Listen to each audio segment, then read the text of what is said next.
అస్మద్గురుభ్యో నమ శ్రీమతే రామానుజాయ నమ. నేటి మంచి మాట.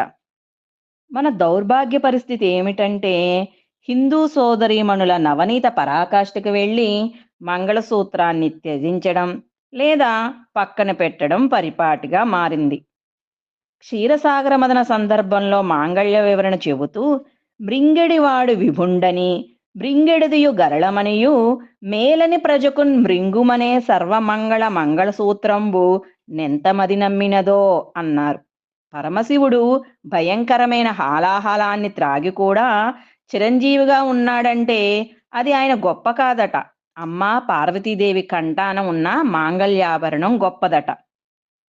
అదేవిధంగా మాంగళ్యం తంతునానేనా మమ జీవన హేతునా కంటే భద్నామి సుభగే త్వం జీవశరదాం శతం అంటారు వివాహ సమయంలో పెద్దలు. ఓ సుభగా, నా జీవనానికి ఆధారమైన ఈ మంగళసూత్రాన్ని నీ కంఠానికి కడుతున్నాను. నువ్వు దీన్ని ధరించి నా జీవితాన్ని నిలుపుతావు అంటారు. అంటే అటువంటి నువ్వు నూరేళ్లు జీవించు, పుణ్యస్త్రీగా ముత్తైదువుగా సకల సౌభాగ్యాలతో జీవించు అని స్పష్టంగా తెలుస్తుంది. పూర్వం భారతదేశంలో మాతృస్వామిక వ్యవస్థ విరాచిల్లినప్పుడు ఎటువంటి ఆచారాలు కట్టుబాట్లు ఉండేవి కాదు. బలవంతుడిదే రాజ్యమన్న రోజులివి. భారతావనిలో పిండారీలు, దగ్గులు వంటి కిరాతక జాతుల వారు వలస వచ్చారు. ఒక తెగకు చెందిన స్త్రీలను మరొక తెగకు చెందిన పురుషులు ఎత్తుకొని పోయేవారు. మహిళ మెడలో మంగళసూత్రం కనిపిస్తే చాలు, ఏ హాని చేయకుండా విడిచిపెట్టేవారు. కిరాతకులు కూడా ఈ మంగళసూత్రాన్ని గౌరవించారు.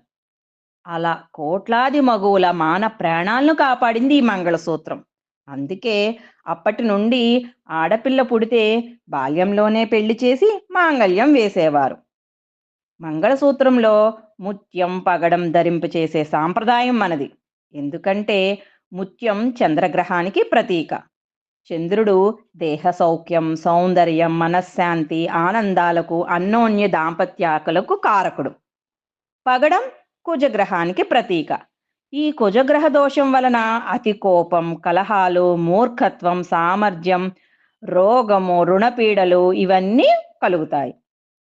భారతీయ సాంప్రదాయం స్త్రీలకు మంగళసూత్రంలో ముత్యం మించిన విలువైనది లేనే లేదు అంటుంది. దీనికి తోడు జాతి పగడం ధరించడం మన మహర్షులు చెప్పడంలో విశేషమైన గూఢార్థం ఉంది. అదేమిటంటే, ముత్యం పగడం ధరించిన పాతతరం స్త్రీలలో ఆపరేషన్ అనేదే చాలా అరుదైన విషయం. కానీ నేటి తరం స్త్రీలలో కానుపు ఆపరేషన్తోనే జరగడం సర్వసాధారణమైపోయింది. ముత్యం పగడం సూర్యుని నుండి వచ్చే కిరణాల్లో ఉండే ఎరుపు అంటే కుజుడు, తెలుపు చంద్రుడు స్వీకరించి స్త్రీ భాగంలోని అన్ని నాడీ కేంద్రములను ఉత్తేజపరిచి శారీరకంగా భౌతికంగా ఆ జంట గ్రహాల్లో స్త్రీల్లో వచ్చే నష్టాలను దోషాలను తొలగిస్తాయనడంలో ఎటువంటి సందేహం లేదు. కనుక చంద్ర కుజుల కలయిక ప్రతి స్త్రీ జీవితంలో ఎంత ప్రాముఖ్యం వహిస్తాయో, అలాగే ముత్యం పగడం రెండూ కూడా కలిపిన మంగళసూత్రం స్త్రీకి అత్యంత శుభ ఫలితాలను చేకూరుస్తుంది. పాశ్చాత్య అనుకరణ వెర్రిలో పడి ఊగుతున్న మన ఆడకూతులను మందలించైనా తిరిగి మనం ధర్మం వైపు తీసుకొద్దాం. దీని విశిష్టత అర్థమయ్యేలా వారికి తెలియపరచుదాం. సర్వం శ్రీకృష్ణ అర్పణమస్తు.